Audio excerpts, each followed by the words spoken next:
am going to jump right into it. I always say I think I could talk about life skills and daily living skills for hours and hours, but we don't have that much time. So I will get in and we'll talk a lot about this intervention and sort of how we've developed it and what it looks like. And then we'll definitely save some time at the end for some questions. Here are the objectives of today's presentation. So really my goal is that after this, that you will leave really understanding what the profile and impact of daily living skills looks like in autistic adolescents, primarily those without an intellectual disability, which is what our intervention is currently focused on. We're going to talk about the iterative development of surviving and thriving in the real world, which I will throughout abbreviate STRW. So when I say that, that's what that means. And we'll discuss some of our pilot studies and their results, and then share some of the treatment components as well that we use in our STRW intervention. Just want to talk a little bit about the journey about how I got to daily living skills. So I am a psychologist, so probably one of the most common questions I get is, this is usually something occupational therapists or OTs are working on. And yeah, absolutely right. And I've worked with a lot of great OTs, so I will say that too. They've definitely had a hand in this intervention. But when I was in graduate school at the University of Alabama, I was a therapist for undergraduates who did at that time have a diagnosis of autism, but were attending college classes, and really was there to just support them in whatever they needed, what their goals were. And interestingly, a lot of them were daily living skills. So things like getting up, taking your medications, budgeting for your food, your meal plan, how to make sure you don't go over a budget in the first month. And it became really apparent that this was an area of challenge and was really preventing them from maybe having like the best time at college or really kind of doing everything they wanted to do. But there wasn't a lot of intervention out there. There were definitely strategies and supports that I was kind of just pulling from and reinventing the wheel, but thought that, an intervention package could be really, really beneficial. And so that's really what kind of started it. And over the course of the next few years is, residency and fellowship, really got more involved, work with some great folks who are, in the field of intervention work with autistic individuals, and then began developing it, which I'll talk a little bit more about in a moment. So what are daily living skills? These are all of the things that we do every day to take care of ourselves across the lifespan. So starts at birth and, all the way into older adulthood. And these are things we do at home, at school, at work, but also within the community. And I'm going to jump to this next slide. The way that we often sort of categorize daily living skills is in these three domains. And this is taken from the Vineland Adaptive Behavior Scales, which if you're a parent, you may have filled one out or been interviewed in the past. It's a lengthy adaptive behavior measure that asks a lot of questions about daily living skills. And, again, goes from birth to older adulthood. And when we're thinking about it, personal are all the things you do to take care of yourself. And so when you're younger, it's things like getting dressed and eating and drinking. And as you get older, it really starts to really get very focused on, are you able to take care of your health? Are you able to manage your own hygiene routines? Are you making appointments for yourself, taking vitamins and exercising, these kinds of things? Domestic is purely focused on things within the home. So, picking up your belongings, putting your toys away. But as you get older, it becomes things like cleaning your own room, cleaning the toilet, being able to cook for yourself, being able to do your own laundry, and then eventually things like paying bills, right? And then lastly, community are all the things we do within the community, or that are sort of needed to get around and engage with the community. So telling time, as you get older, it becomes more and more about managing money, being able to run errands, buy things at stores, understand quality and price when you're making purchases. So life skills is, definitely something that it's giant, but it sort of evolves over time. And as you get older and older, more is expected of you, and you take on more of those skills. And so when we think about what this profile looks like in autistic individuals, daily living skills challenges, it's not a formal part of the diagnostic criteria, but it is often an area of challenge. And as more and more research has come out in this area, what we've seen is that there really is sort of this gap between your age and your daily living skills that starts really in preschool, and it just tends to widen over time for most autistic individuals. And what we know is that as they get, after high school graduation, I'm sure lots of parents on the call have heard of sort of like the services cliff, where maybe you were getting things through an IEP and now you are looking into adult services or things to help with that. We see daily living skills often start to slow and sometimes even regress. And then that will often sort of pick back up, especially if in new environments or getting new services or new supports or just the adjustment from adolescence to adulthood. And so one study that our team looked at, and we, again, primarily a lot of the research I'm going to be talking about today with STRW is for individuals who do not have an intellectual disability or ID. And so they've got an IQ equal or greater than 70. And so our team, we looked at about 150 autistic adolescents within our clinic. And what we found is that when we looked at their daily living skills profile from the Vineland, we found that their community skills were better than their personal skills, and that domestic skills were an area of significant challenge compared to those other areas of daily living skills. But then we wanted to do sort of like a micro analysis and say, okay, that's interesting, but also really sort of fits with what we already knew and what's been out there. And so we looked at items on the Vineland to get an understanding what are things that are emerging as strengths versus challenges when we're just looking at specific items like eating and drinking or being able to manage your money. And what we saw is that the strengths tended to be things that we would expect of about an elementary school age child, right? So eating and drinking on your own, getting dressed, being able to identify a dollar bill versus a $5 bill and using technology. Areas that were more challenging are things that we would really see kind of from middle school on up, things like managing healthcare, laundry, cooking, cleaning, and then all the way into things like, getting a job or applying for a job and traveling within the community. And really what we saw is that for our teens that we were working with, there was about a 6 to 8 year gap between, their chronological age and their daily living skills age. And so that's a big gap to close. And so, kind of got us thinking like, what could we do? How could we intervene? What makes the most sense? Especially in this domestic area, which are things around the home. How can we help build these skills?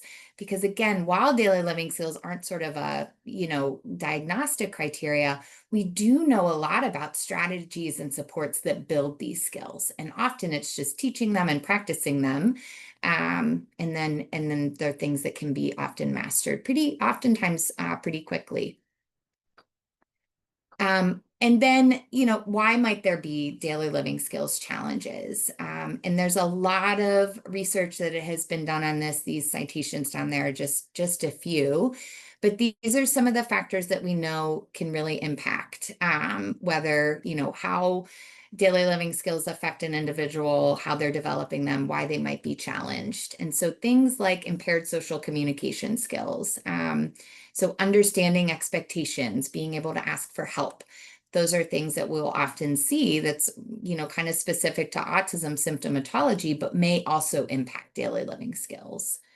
However, other things, and I can say this, anecdotally a lot from working with adolescents and families, is executive functioning challenges. So these are things like being able to plan and prioritize, follow multi-step directions, but also monitor yourself. How are you doing in terms of, cleaning your room, and what do you have left? What do you maybe need to get done before it's time to leave to go somewhere? And how are you going to do that, right?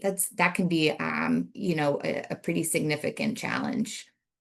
Other things like sensory issues, so in things like cooking and hygiene, work a lot with adolescents around like, mint toothpaste. If that's something that's like cringy and really is not something, it's a barrier to you brushing your teeth. How can we work around that? What else can we do? Or water on the face when you're showering. That may impact your motivation and interest and willingness to take a shower regularly. And then, other things we work a lot with families. So one of the things we see are even things like parental expectations, where does a parent see their teen wanting to be in terms of independence? What does that look like? And how much prompting is happening? We talk a lot about families and teens that waking up to getting out the door in the morning is a big pressure point. There's a lot of stress, there's a lot of things that need to get done. And, it's oftentimes when we break it down and we're kind of doing our task analysis of what the morning routine is, there's a lot of prompting happening from the caregiver, which, can be stressful for the caregiver, but also for the teen. They're like, man, it's a lot of nagging, right? Like maybe I do know how to do this skill, and I don't need to be reminded. Or, can I use a reminder on my phone or on my calendar or on a smart speaker to help me remember rather than having my parent, prompt me through that. So in a nutshell, lots of different factors, and obviously these are going to all combine and interact with one another to maybe lead to challenges with daily living skills in adolescence. So, thinking about sort of adult outcome, what are the predictors of a positive adult outcome in autistic individuals? This was taken from the Lancet Commission that was published in 2021 that outlined how to individualize clinical care for autistic individuals across the lifespan. And what you'll see is that, this is from research studies that have really tried to identify, okay, what does predict outcome in things like being independent, being autonomous in employment or college, but also quality of life, happiness, well-being, social connectedness. And you'll see that a lot of these things are, related to maybe having a diagnosis of autism. So things like repetitive behaviors, or, higher ADOS, calibrated severity score, so measure of your autism symptomatology. But what's interesting is at 4 years, we have adaptive skills, which daily living skills is a part of. And then at 9 years, we have adaptive skills, but also daily living skills. So having challenges in daily living skills impacts your ability to meet your goals, which I always say this is not rocket science. This is also out there in the literature. Several longitudinal studies have found things that, doing chores leads to you having a more successful, productive adult life because we think it builds grit and resilience, but also teaches you those skills that you need to be able to work and go to college and live independently. And so this, I'm glad we know this. It really sets the stage for what we can do to intervene and hopefully, facilitate a really positive adult outcome and help individuals meet their goals, whatever those might be in adulthood. But we don't want daily living skills to be what stops that. And so, what we know, daily living skills is linked to outcome, but there's also a lot of strategies and supports, lots of evidence-based strategies that we can use to support the development and acquisition and mastery of these daily living skills, which we'll talk more about here in a minute. And, right now we know that it's critical to develop evidence-based daily living skills interventions. There's not a package out there that you can pick up and deliver. If you say, I want, the teen says, I want to work on this skill, or the caregiver does, there's nothing out there right now. And our team really saw that as like, how can we fill that gap? We want to see if we can address this and put together an intervention package that will, facilitate the development of age-appropriate daily living skills. And so I'm going to walk you through a little bit of surviving and thriving in the real world. So this has been iteratively developed over the last really, 11 years or so. And it's been guided by not only involvement from autistic adolescents and their parents and caregivers, but also a lot of different clinicians, so psychologists, social workers, therapists, occupational therapists, special education personnel, but also by our team sort of understanding that, here's what we know about the profile of daily living skills, strengths, and challenges in autistic teens without ID. And then here's what we know about the evidence-based strategies. So we use this model to really help us sort of systematically develop this intervention.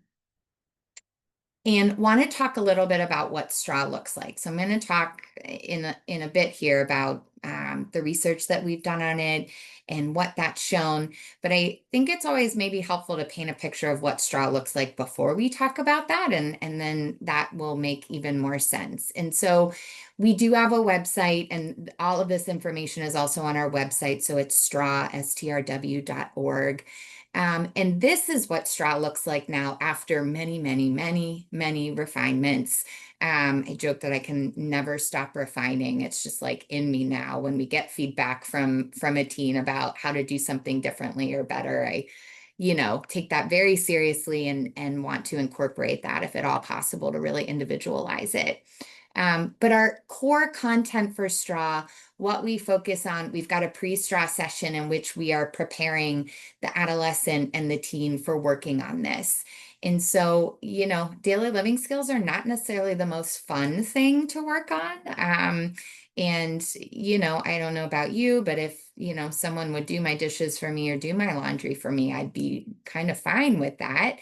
But we need to know how to do it. And so when we're sort of preparing, we say, okay, we're going to talk about sort of, what your strengths and challenges are. So we talk about that with the parent and teen together to kind of level set, get all the information out there. And then we say, okay, what are our goals for this? STRW targets, these skills.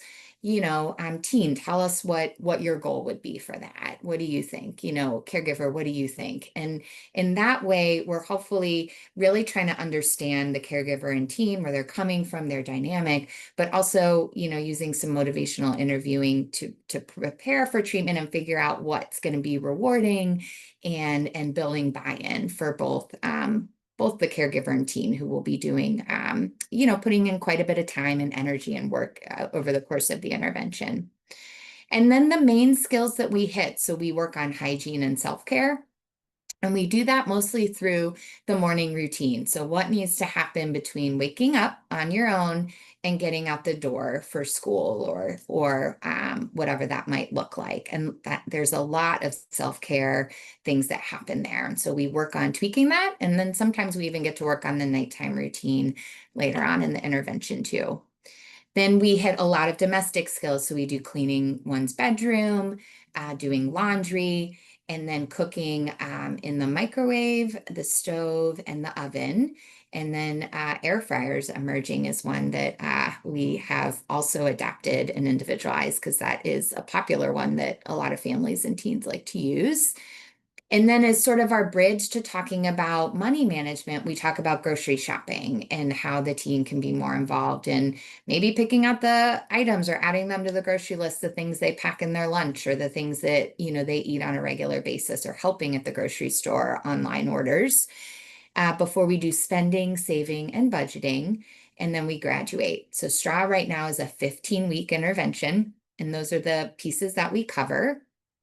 And in terms of what it looks like now, and you'll see this change in the upcoming studies, we do it all via telehealth. And this was the silver lining of the COVID pandemic for this line of research, in that it sped up our ability to take this intervention out of the clinic and into the teen's home, because previously that was just a lot of barriers to being able to do that, at least in sort of an outpatient hospital setting, which is where I'm at.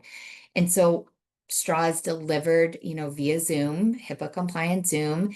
And for 15 weeks, we have a caregiver group that meets for 90 minutes. And these are all caregivers of autistic adolescents who are in the intervention. And we talk through, some of the challenges that they're facing on an everyday basis, but we spend a lot of time talking about, okay, what's working as you are with your teen and helping them build these skills and master these skills and become increasingly independent. And so it really serves as in some ways, I mean, it's not a support group, but these are often caregivers who haven't been around other caregivers of autistic teens. And so that in itself is sort of a nice level setting bonding opportunity in some ways for these families, especially as they're really spending a lot of time focused on life skills over the 15 weeks of straw. And then we've got our caregiver teen dyad. And so this is the caregiver and teen meet individually with a therapist for 15 weeks. And they work on these things in their home. So we're cooking, in the teen's kitchen, using recipes they want to cook, using their own kitchen equipment. It's very individualized and adaptable in that way. And so we'll talk through how that looked differently. But we're really excited. Families are really satisfied. Teens are really satisfied. Teens are glad they don't have to come in the clinic. And caregivers are too. It's a lot to get, places for 15 weeks, but we are skipping that step of having to generalize skills from the clinic setting to the home setting. The teen learns it and practices it in their home each week, which makes it really easy to then work on in between. Evidence-based strategies that we use, I'll talk about those in a sec, but sort of the main piece we use is rewards, a lot of behavioral strategies, task analysis, chaining, instructive feedback, and modeling. And then I'm going to go over our key ingredients here coming up. So this is our daily living skills contract. And so we use this starting in session 3.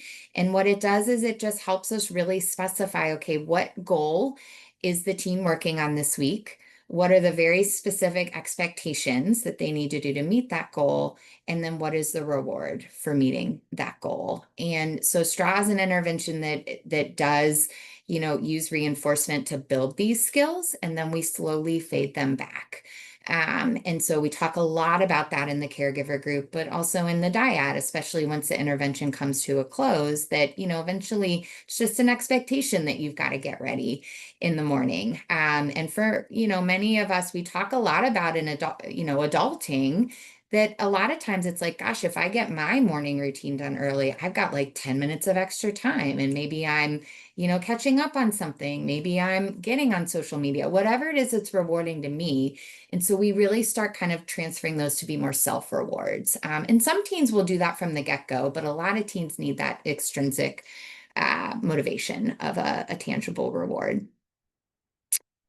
These are just examples of rewards. So I did like a deep dive on about 70 of our teens' contracts over the years and just pulled out sort of what came up as the most commonly used motivating rewards. So it's things like food, right? And so that looks really different. It might be you pick out your favorite snack. It might be you get to go eat at a restaurant or pick out where you're getting, DoorDash that day as a family.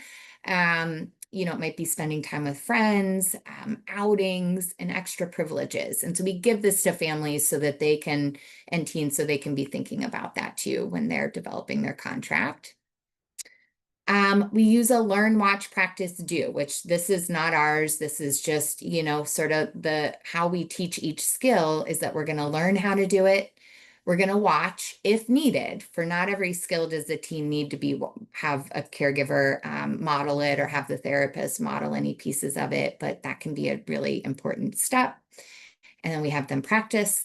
And then the goal over time is for them to do it completely independently. And STRW is very much focused on the teen getting to independence by using the strategies that make sense for them, which then can be used over and over again.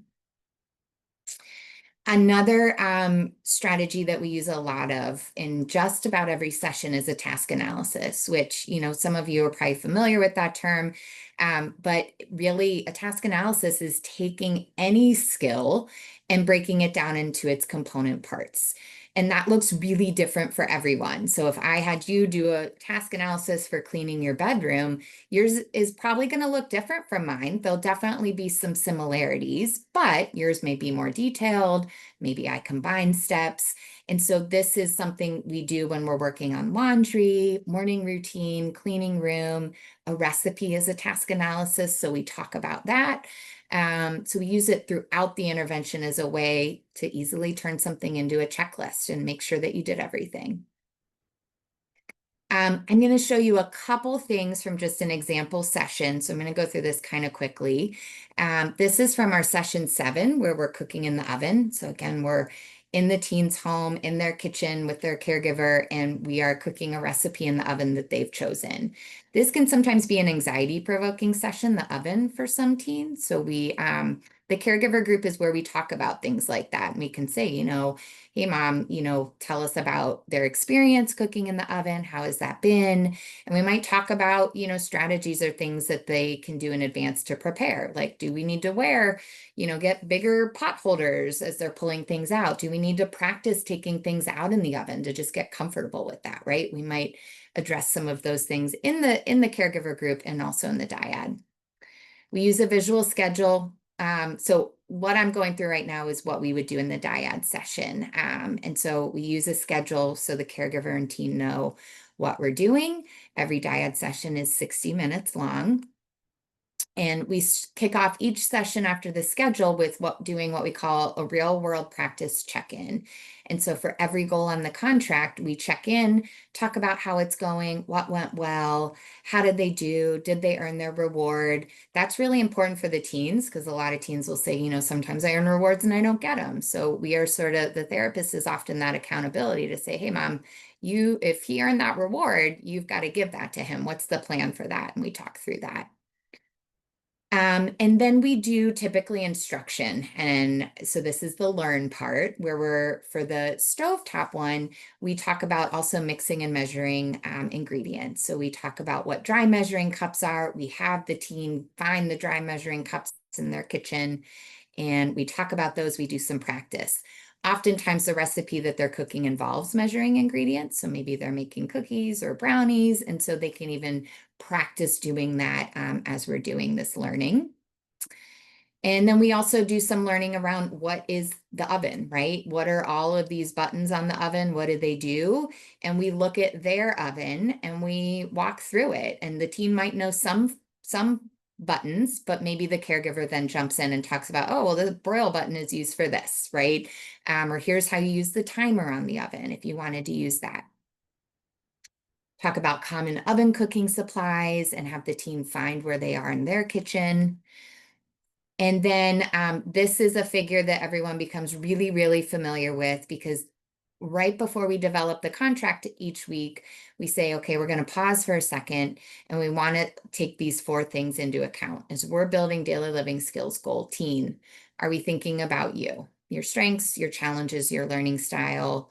Rewards are also often a piece of this. How might they be, bought in and motivated to work on these goals? The caregiver, are we thinking about you? What's your parenting style? Do you have the time and commitment to work on this goal right now? How do we make this fit in your everyday life? It's a big thing about that. What we talk about is that the reality is most families are doing all of these things, if not every day, at least once a week: laundry, cooking, cleaning, going to the store and buying things, paying bills. And how can you sometimes just pull your teen along and do some naturalistic teaching? And so we talk a lot about that in the caregiver group, but also check on it in the dyad session.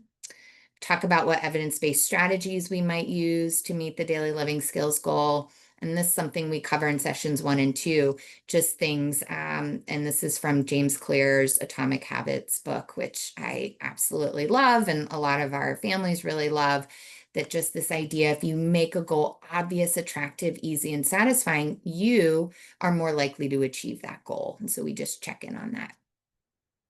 And then we develop the contract. And then we talk through what the real world practice is for the next week. So we really, our real world practice, once we have a contract, is really just using the contract. But we also have a money assignment each week. And this is from feedback from caregivers and teens that money was really overwhelming once we got to it in session 11. And they said, gosh, wouldn't it be nice if we just like started slowly building our skills over time to work on these skills? And so we have a suggested money assignment each week that's usually related to what we worked on to just kind of build exposure and build that up. And then we also do a guess the price game. So this was also teen input and said, can we just do a fun activity every week to build money skills? So it's not Price is Right because teens don't watch Get Price is Right anymore and had no idea what I was talking about. Most of them, not all of them. And that's trademark. So we do guess the price. And so we show common items and have them guess the price. And we have the caregiver and teens usually compete against each other. It's just a fun way to end the session, but also can be really illustrative. Like if a teen is saying, that peanut butter costs $22, that might just mean that they need to tag along for grocery shopping to get an idea of what things cost, right? Or look on Amazon or look online, whatever the grocery store is. And then we prep for the next dyad session. This is what our caregiver session looks really different than the dyad session. It's much more conversational. It's checking in. Each caregiver gets the floor, if you will, for a bit of time to talk about how their week's going in terms of the contract. And so we have them talk through it. We say, hey, Nora, walk us through how your week went as you were working on the contract. What went well, what didn't go well. And this is where, the therapist can jump in and do some problem solving, but also the caregivers are really get to know each other very well throughout this intervention and are sort of piggybacking off each other, offering suggestions and tips and strategies for maybe how to address something or make something easier. Okay, so that is a really quick overview of STRW and sort of hopefully gives you a feel for what those sessions look like. I want to make sure we have time for questions, so I'm going to run through some of our studies a little bit quickly, but these have all been published, and so I have those citations. If you're interested in getting more information, that's out there.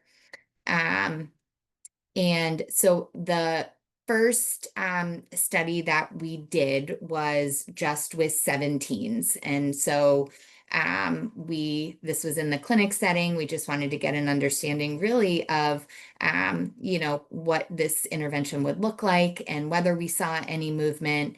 Throughout all of our studies, our inclusion criteria for being in the study really remains pretty much the same. You have to have a diagnosis of autism, full scale IQ of 70 or above, and you just have to have daily living skills challenges as measured by the Vineland. So 15 points below your IQ. And that's typically what we see in teens. So that's, if they need intervention, the Vineland would pick up on that. For this talk, I'm not going to talk about goal attainment scaling. It's a great measure if folks want to talk offline. It's an individualized measure of a teen's goals, and we track their goals at time points. But it just takes me some time to walk folks through it and want to make sure we're through everything. But what we saw, this is on the Vineland, which is really one of our gold standard caregiver report measures of daily living skills. So the teen is not reporting on their skills, and we'll get there. They do in some of our upcoming studies. But what we saw, which was really exciting, that from pre to post and then the follow-up, we saw significant gains in domestic daily living skills and overall daily living skills. And so on average and this was when STRW was 12 weeks, teens gained an average of about 2 to 2.5 years across the daily living skills subdomains. So really excited about this. Again, let me back up. This was when STRW was in the outpatient clinic setting. So we're bringing them into our clinic and running the caregiver group and the teen group simultaneously. So looks a little bit differently than what I just talked about. Caregiver group was very similar. The teen group focused on practicing the daily living skill in session. So cooking an item or practicing doing laundry or talking about hygiene and the steps that they might need to use. We got great feedback. So it was 7 caregivers and teens, but caregivers love the contract. They thought it was really helpful, made things clear. They really liked the discussion with other families. They found this really valuable, and kind of really helped them understand maybe things they needed to do differently or things they hadn't thought of before. Teens really like the hands-on learning activities. Our cooking sessions are by far and away our most highly satisfied sessions, but they wanted more of that, and so that was good to hear. So we kind of had to go back to the drawing board and come up with some things that were more engaging, making it fun. And we had really high levels of satisfaction, so we were excited about that and knew we could do better. We also took their feedback. We added a session on money management. They wanted more, felt like it was too condensed, so we broke it up. We added in those weekly homework assignments focused on money. We added our grocery shopping session to kind of bridge between, domestic skills and money management. And then our teens talked a lot about how this session brought up some anxiety for them around growing up, meeting these goals. And so we heard that, and we actually kind of adapted a session really focused on coping with growing up and some of the things that may arise. Okay, so study 2.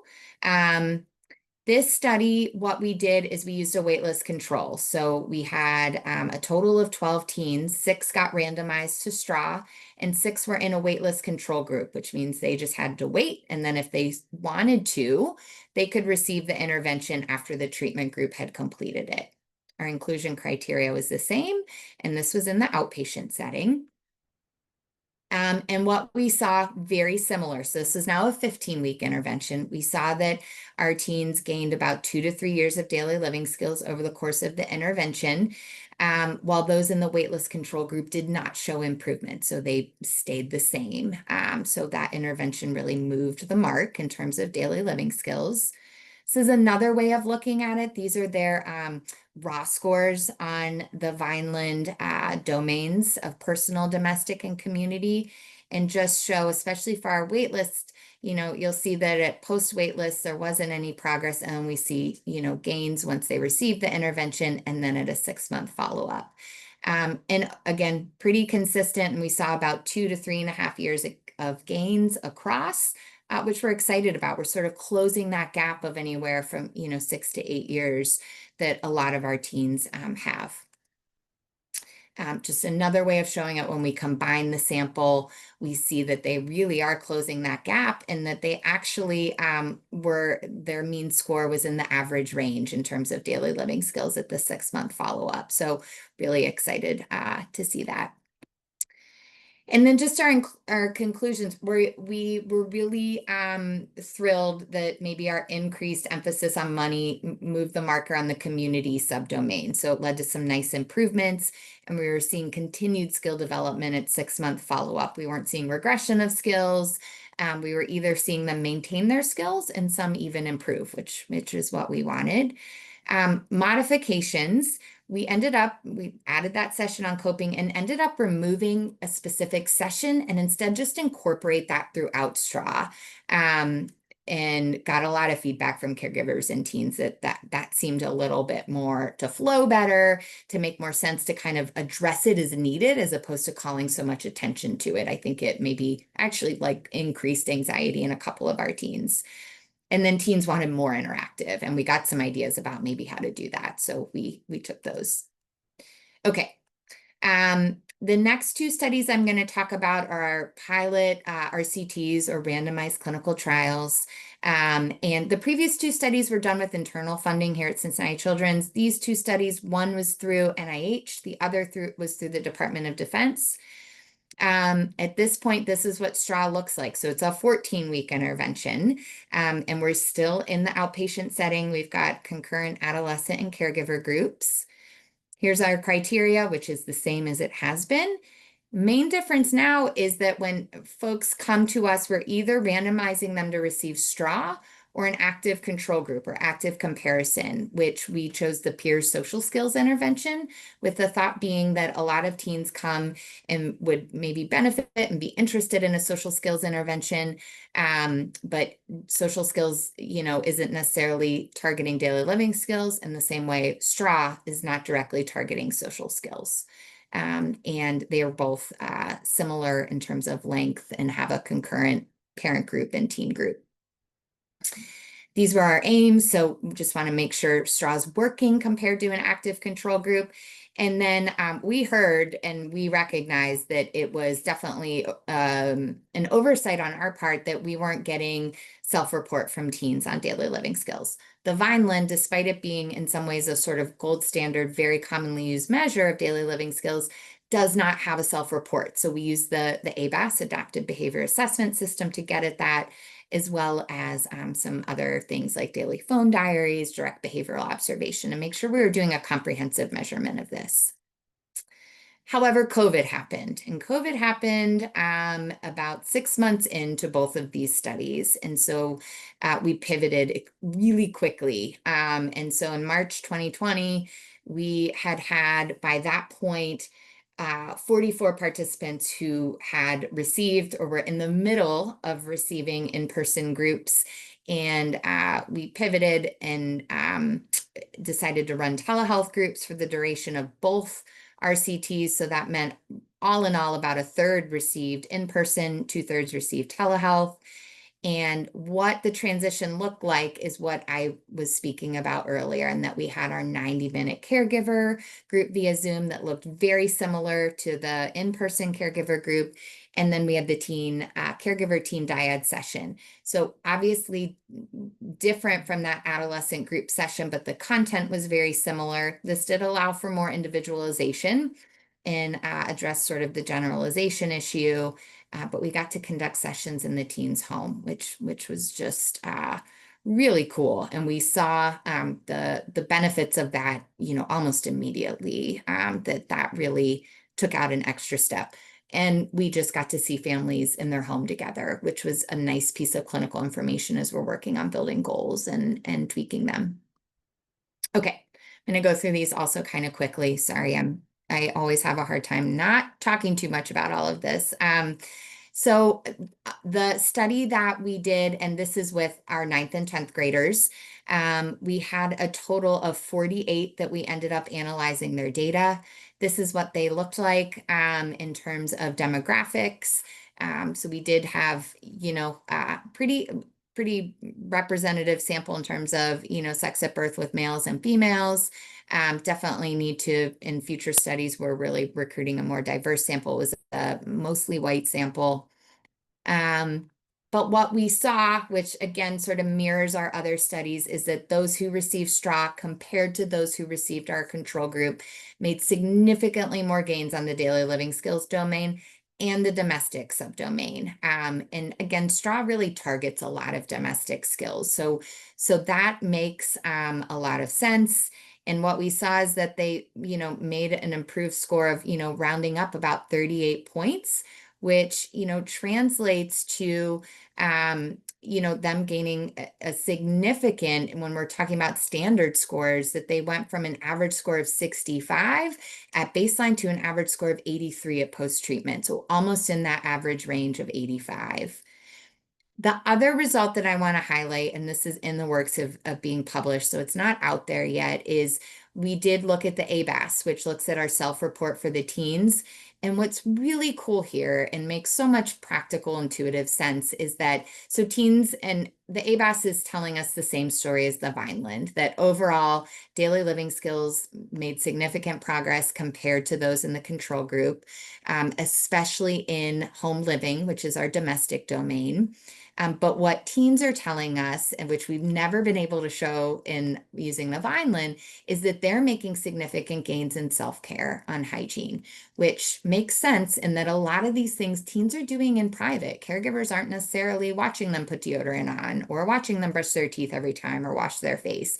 But teens are saying, yes, I'm doing this more compared to the control group. So really exciting. And the ABAS is something we now include in all of our studies. This just illustrates again that is worth thinking about just for our STRW participants using the ABAS or the Vineland, made some pretty big gains over the 14-week intervention to the point where they're almost in the average range, and on the ABAS, caregivers are reporting that they are. And so overall, made very similar gains into our previous studies, but especially that daily living skills domain on the ABAS and Vineland, and the domestic subdomain on the Vineland, but the self-care subdomain according to teens on the ABAS, which was really cool. And then we also did a pilot RCT with our 11th and 12th graders. So this is a little bit bigger. We had a total of 61 individuals that we analyzed.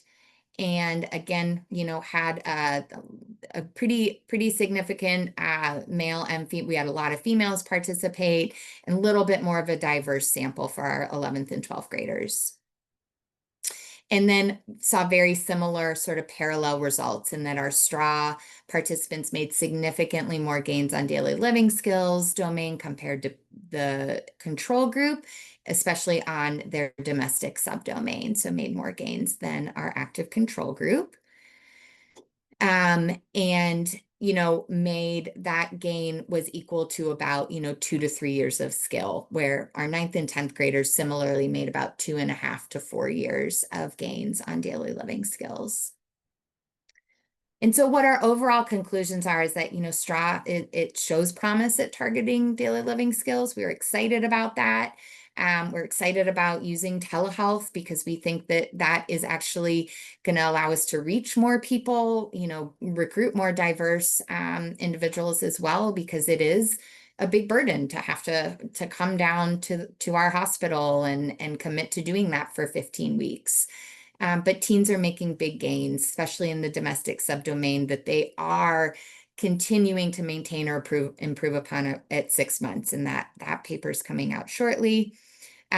Control group did make some gains in daily living skills at post-treatment. So, here's some possibilities for that. We are definitely activating families a little bit and thinking about daily living skills when they come in for our research studies. We do a lot of interviews and assessments about daily living skills. And so folks in our control group would often say things like, oh, we're going to put him in a cooking skills class. And I'm like, that is amazing for you, not amazing for our study results, but that could be a piece of it, as well as just some item issues. What we found is that the ABAS is something we definitely want to add going forward to get the teens' perspective. That's critical. And overall, that STRW telehealth was really feasible. We were able to deliver it the way we intended to deliver it, with high fidelity, and caregivers and teens were really satisfied. And so briefly, what we're in the midst of right now is we're doing a multi-site randomized clinical trial. So I'm partnering with Laura Klinger at UNC Teach, who's my previous grad school mentor. So it's like a full circle moment for me because she's probably the first person who knew about this idea in the first place. And so we are recruiting and running teens both here in Cincinnati and at UNC. And enrolling now. So we actually are enrolling families across the country. And so if folks are interested in hearing about what that looks like, happy to talk offline. I've got some information in here. But our goal is to really see if, we're recruiting more teens, but we're looking to see if STRW telehealth, it improves skills compared to our active control group. We have a lot of different outcome measures. And the really exciting thing is we're going to follow teens until they graduate from high school, and then 6 months after they graduate from high school to really start to maybe see if an intervention on daily living skills can impact outcomes after high school graduation, with the goal being that maybe we can follow them with, another funding opportunity longer term as well into young adulthood. And this is what our intervention looks like. So, and if families are interested, the teens have to be in 11th and 12th grade. We do need them to have an updated IQ and in ADOS, so just a diagnosis of autism. If not, we have families coming to Cincinnati or UNC Chapel Hill to get that if they're interested, and again, can talk offline about that if anyone's interested. And here's a flyer with our study, which I think the slides will be available after this presentation. So this will be in here. And then it's also, this information's at our website, straw.org. Here's just a plug for our website. We've got a lot of great resources on there. So really the main reason for the website is for therapists so that they can easily access all the materials. It's a lot of materials and doing it via telehealth, but also for families as well, and also letting others know about our research studies. We do have a straw clinician training. It's coming up next week. So it's a 2-day training to learn how to be a therapist on the straw intervention. And that's available on our website too. And then lastly, the cool thing, we've got a really great stakeholder group right now, caregiver stakeholder group and autistic young adult stakeholder groups. And the thing that they told us last year when we first met is they would love us to do more right now about how do you adult, right? And we talk a lot about adulting throughout STRA, but also when you're a young adult, you're obviously adulting. And so we've got a great group of research coordinators here who are putting together things on social media, things like, the Real ID guidelines, and did you know that there's playlists to cook your perfect pasta? And how to set an alarm clock, which is probably our most number one thing we talk about in STRA is waking up and using an alarm clock. So we put some good nuggets in there. So we're on Facebook, we're on Instagram, and we're on YouTube if you want to follow us, or if you have any teens that might be interested in following us. And just next steps, we are hopefully, we want to get this out into the world. So the STRA manual is in the process of being published to get that out there so anyone can use it and pick it up. And we're looking to adapt this for other populations. Right now, we're adapting it for adolescents with epilepsy. We've done some work with young adults with intellectual disability, going to continue that work, as well as some other populations too. And if anyone's interested in talking more about that, would love to chat. And just take home messages. Daily living skills are really important to target, right? And there's lots of evidence-based strategies and supports, and STRA is one that can be specifically used for autistic adolescents. Lots of acknowledgments and thanks. So putting that out there, lots of funding agencies that have gotten us this far, including Society Children's, but also a lot of wonderful people and mentors, graduate trainees and fellows and coordinators, and also autistic teens and their families. And then we've got references. And I'm happy to take any questions for the remaining time, and you can always contact me as well. Okay, I'll stop sharing. Thank you so much, Dr. Duncan. We've got a lot of questions, especially flurry of questions in the last couple minutes. Okay. A lot of interest in participating in the study. So as a reminder to everyone, these slides will be available on the Spark website, so you'll be able to go back and revisit that the flyer that Dr. Duncan shared, and so you can reach out for more information. But with the few minutes we have left, I want to jump right into questions. One question that we actually got from quite a few people, which you sort of touched on right at the end here, was your next steps for STRA and how you're planning to expand STRA to, or the communities you're planning to expand STRA to. As STRA exists now, is there, from your perspective, like that perfect age for teens? And then the second sort of question for that, in terms of expanding this for young adults, maybe those that are considering going to college, for instance, what do you foresee being the additional skills, perhaps, or how you plan to adapt that program for them? Yeah, great questions. Perfect age, I would say that's tricky. I would say 11th and 12th grade is kind of our sweet spot, because teens are, the end of high school is a little more apparent and it's not so abstract. I think 9th and 10th graders, it still feels far away and maybe they're not as motivated. But then again, I will also say if someone's motivated to work, I think the teen being bought in is really important. And so, but 11th and 12th grade tends to be where we see that more naturally, which I think is very normal. In terms of adapting it for young adults, so we have run this on a college campus. So we've got some like pilot data on it in terms of like what that would look like and what we need to do. The big piece is really like just every day, it's like organization, time management. So it's a little bit of executive functioning stuff, like using a calendar, using a planner, kind of making like things you need to do every day versus weekly versus monthly. And so that is probably one of our next steps moving forward. I think that is very natural. And also doing like straw boosters is the other thing we're sort of playing around with, like, heavy, intense focus on this topic, and you come or you don't based on your interest as well. Oh, that's cool. That sounds great. Yeah. So I guess kind of tangentially related to what you just said. So with these boosters, do you envision those being an opportunity for people to return to straw and maybe work on a skill that they was a challenge for them during the actual, like, the main program? And I guess similarly, what can caregivers do if to help their child through the program if there is a specific skill or specific session that they're having a hard time? Yeah. Yeah, no, it's a great question. So absolutely. Like I would say, for example, we cover money management. I think it's a really important skill. A lot of, at least in Ohio, schools don't cover this as much in high school, so we hit that. But it becomes way more relevant, practical once a teen has a part-time job or some sort of like money coming in, or has to budget, like even if it's college and they've got a meal plan and they've got to kind of budget that, right? And so it's almost like, hey, let's revisit it now that it maybe just makes more sense for you to do that. And then, the thing that and why I love the straw telehealth now that we're really like individually working with families is that we really meet families where they are. And hopefully that came across. I think it's hard, it's so much to pack in 1 hour, but like, some teens are able to make breakfast for themselves. And so maybe they're getting to the point where their cooking goal is to cook dinner for the family, right? They're going to make tacos for the family once a week. Great for the teen, also great for the family, right? Takes some stress off the caregiver.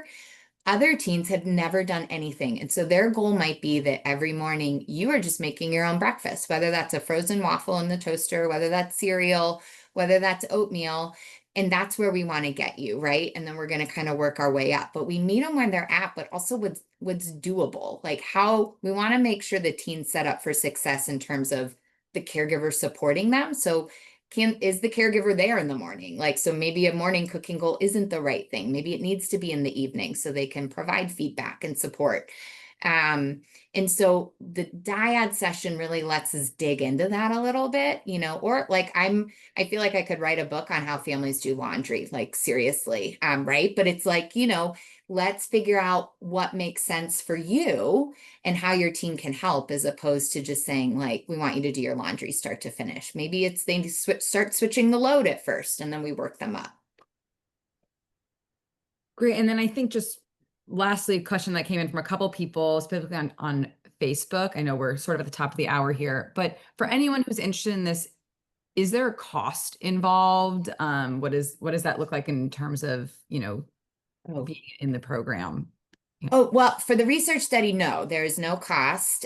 We actually compensate you for, completing some assessments at the different time points. And, moving forward, there are a couple places throughout the country that are starting to offer this, like in more of an outpatient clinic setting. And again, that's why we're trying to train therapists so that this gets out there a little bit more within not just in Cincinnati, not just in North Carolina. Yeah. So that's our big goal, disseminate this, get it out there. Right. And I think that you also answered another question that came from quite a few folks is like, how, if we don't live in these two places, how do we do this? So it sounds like that's next steps is It's to coming. sort Yeah. of spread this. Okay, great.